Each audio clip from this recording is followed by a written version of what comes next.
Hello, dear viewer. The United Nations Office of Absolute Bangers has paid me in college credit to rank every national anthem in Asia, using the UNOAB's official tier list. Using an advanced algorithm I created, I will be introducing the history and heater level of each Asian country's national anthem. This is part 3 of that series. So please, pour yourself a glass of rakia, sit back, and let's rank some national anthems of Asia.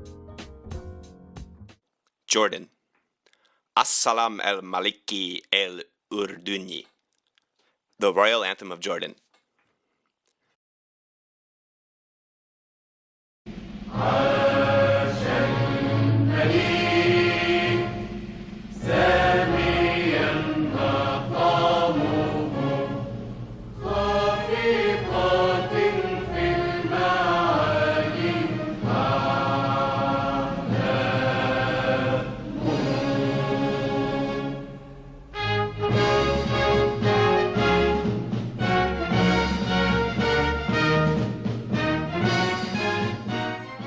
As you are all well aware by now, I find the idea of royalty to be extremely cringe. This anthem, however, is not cringe.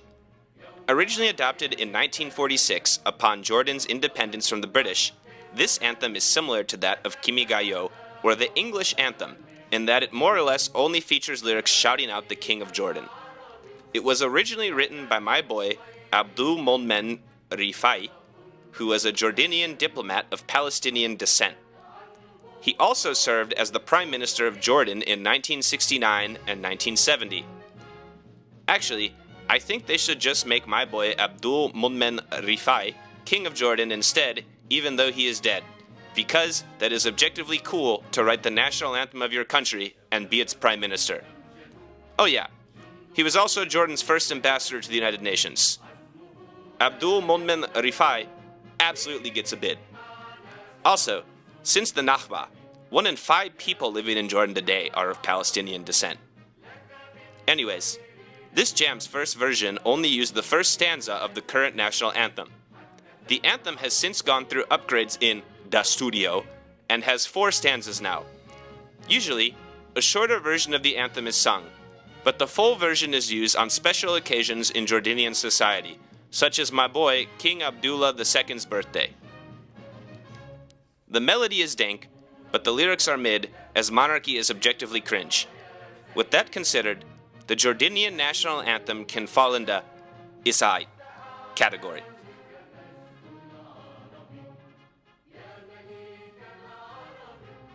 Kazakhstan. Greatest country in the world. All of the countries are on my little girls. Kazakhstan #1, it's for the reputation. Other countries have inferior reputation. This is a certified hood classic. Kazakhstan for real. Menin Kazakhstanim, my Kazakhstan.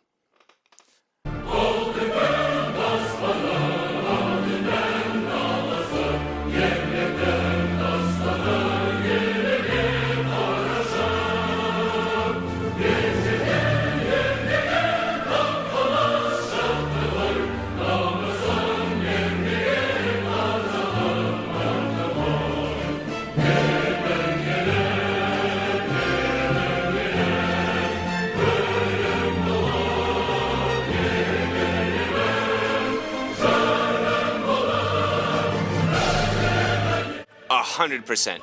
This anthem fits the hell out of Kazakhstan. This anthem is actually the second anthem used in Kazakhstan post-Soviet Union. The original anthem was titled, oh Jesus Christ, Kazakhstan Respublika Sinin Memleketuk Anurani, something like that, which means Anthem of the Republic of Kazakhstan. Anthem of the Republic of Kazakhstan served as the national anthem from 1991 to 2006. The melody of this tune was the same melody used as the Kazakh Soviet Socialist Republic when it was part of the USSR. But the lyrics were changed in 1992 by 4 different Kazakh poets, including my boy Jadra Danbaya, who is actually a woman, which makes her one of the few women in the world to have participated in the creation of their nation's national anthem. The original Kazakh Soviet Socialist Republic melody was written by a Soviet Russian who had settled in Kazakhstan, my boy Yevgeny Grigoyevich Brusilovsky, along with my other boy, Mukan Tolebev, who is Kazakh. In January of 2006, the old anthem was replaced with Menin Kazakhstanim. The song is based on a patriotic song created by my boy, Shamshi Keldayekov, who actually changed his name to avoid the police, which you gotta respect, and poet Jumeken Najimedenov. In 1956, Kaldayakov created the music and Najimedenov wrote the dank lyrics. Despite a fun background like that, my boy Nursultan Nazarbayev changed the lyrics in 2005 before the new anthem was officially adopted in 2006. Also, yes, Nazarbayev is the guy Borat always talks about as leader of Kazakhstan. And also, whenever Borat uses a picture of Kazakhstan's leader, he's actually using a picture of Ilham Aliyev, who is the leader of Azerbaijan. Anyways, the original song was written to respond to the Virgin Land campaign in the Soviet Union. The Virgin Lands campaign had nothing to do with actual virgins and more to do with trying to increase Soviet agriculture production to mitigate famine in the Soviet Union. Khrushchev in 1953, yes, that's the shoe at the UN guy, created this program, which involved sending around 300,000 young volunteers to settle and farm parts of western Siberia and northern Kazakhstan. Namely, they farmed wheat.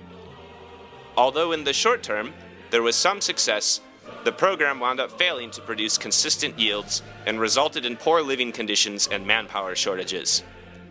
The first secretary of the Kazakh Communist Party, Zumabe Shayakhmetov, was reluctant to accept this, as he did not want Kazakhstan to become too much under Russian control. As a legacy of this campaign, Kazakhstan's economy greatly shifted in its northern region, and to this day, as a result of the Virgin Lands campaign, Kazakhstan is the 13th largest producer of wheat. Anyways, the song composed by my boy Shamshi Kaladayakov and my boy Jumeken Najimedenov was in response to the Virgin Lands campaign. It's also not clear if the song was meant to be a form of protest or welcoming the campaign. With a fierce melody that has made me into a staunch Kazakh patriot, and lyrics that make me shed a single Kazakh tear of my newly Kazakh heart, I can soundly put this anthem in the This is a certified hood classic tier. Kuwait. An-Nashid el-Watani. National anthem. Okay, seriously, a lot of these nations need to get more creative in their nomenclature.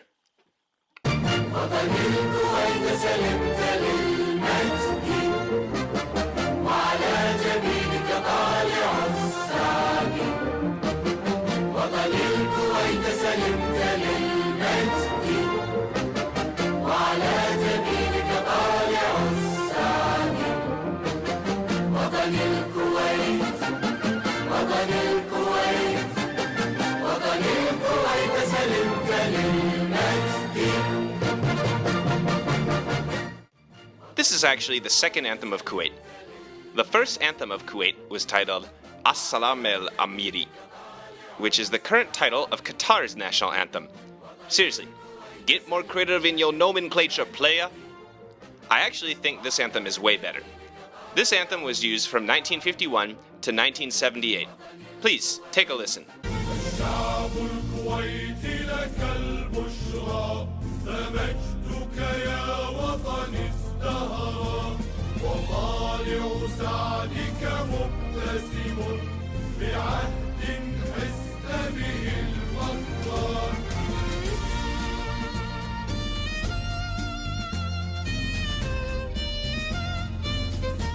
See, way better than An-Nashid el-Watani. And if you disagree with me, I will email your coordinates to North Korea's official Gmail account and let them know that that is a good place to test their bombs. Anyways, according to the lore on Wikipedia, An-Nashid el-Watani is available on many public platforms such as YouTube, Spotify, SoundCloud, and Angahmi. which officially makes An Nashida Watani essentially the first SoundCloud national anthem, and my boy Ahmad Meshari El Adwani and my boy Ibrahim Al Sula technically the first SoundCloud national anthem composers. Al Adwani was the poet who wrote the lyrics, and my boy Ibrahim Al Sula composed the music. Actually, An Nashida Watani was chosen to be the national anthem of Kuwait during Sheikh Sabah El Salem El Shaba's reign, but was not used until February of 1978. The reason for this is my boy Sheikh Sabah El Salem El Sabah passed away on New Year's Eve of 1977. The song debuted on Tuesday, February 25th, 1978. As this is Kuwait's National Day and marked the completion of mourning for our fallen homie and my boy Sheikh Saban El Salam El Sabah. The lyrics are I, and the melody is I. That is why the national anthem of Kuwait will go in the Isai.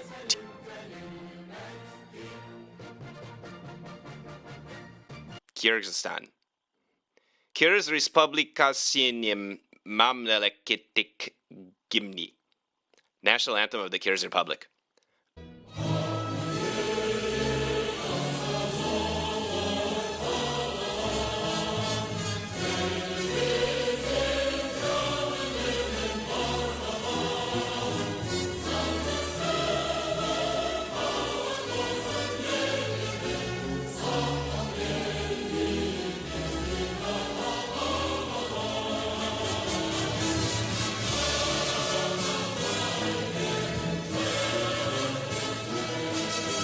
Again, get better nomenclature, playa. This anthem was adopted on December 18, 1992, by the Supreme Council of Kyrgyzstan, which sounds like an antagonist to a movie or video game, but really, it is just Kyrgyzstan's parliament, which is called the Jogorku Kenesh. The song was composed by my boy Nasir Davlesov and my boy Kalej Moldobasanovich. And the lyrics were written by my other boy, Kuluev Shabdanbek, who was, and still is, a public school teacher. In the 2000s, public figures in Kyrgyzstan sought to change the lyrics of the anthem. The reason for this is they considered some words in the second verse to be contradictory. I am not familiar enough with the Kyrgyz language to go into detail, but basically they had some beef with the lyrics. In 2011, the Supreme Council of Kyrgyzstan created a commission to change the lyrics and flag. Ultimately, the flag was chosen to remain the same, which is a good decision because objectively speaking, the flag is pretty based. But the second verse, with the contentious lyrics in the anthem, were removed entirely, due to there being contradictions in it. This resolution was adopted on December 2012, and to this day, only the final original verse is sung. And at the end of the day, this anthem can go in the Isai category, as it is Ait.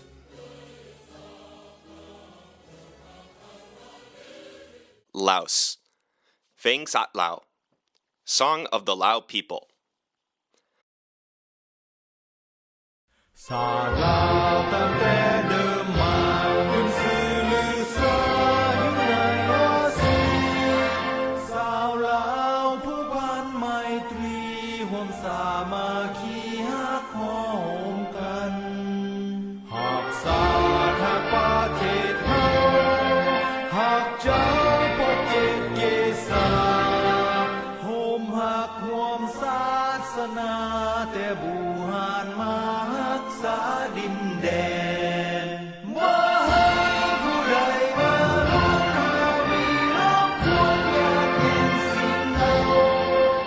The history to this bad boy is wild.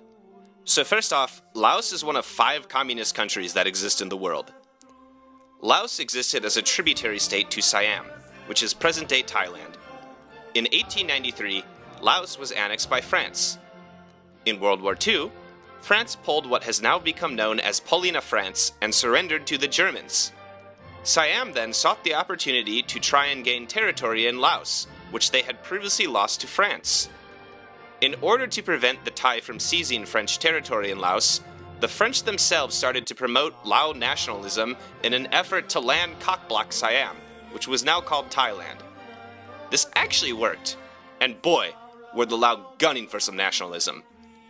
During this period in the 40s, many patriotic songs were created, and Phang Sat Lao was one such patriotic jam, which was composed by my boy Tong Di Son Ton Yich. I don't know how to speak the Laos language, but let's go with that.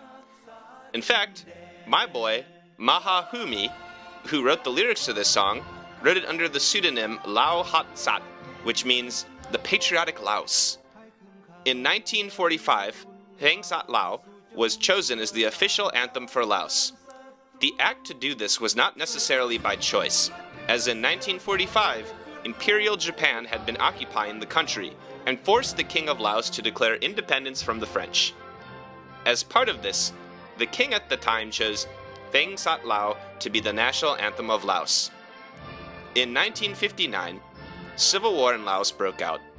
This continued until 1975, when the communist Pathet Lao defeated the monarchical forces, largely in part due to help from the North Vietnamese. The newly formed communist government got rid of the monarchy, but knew that Phang Sat Lao was such a bop that they had to keep it. Since they are communists, the lyrics of the anthem were changed, but the melody remained the same. To this day, this is the version of Phang Sat Lao used. With that being said, Phang Sat Lao can go in the "It's a Banger" tier.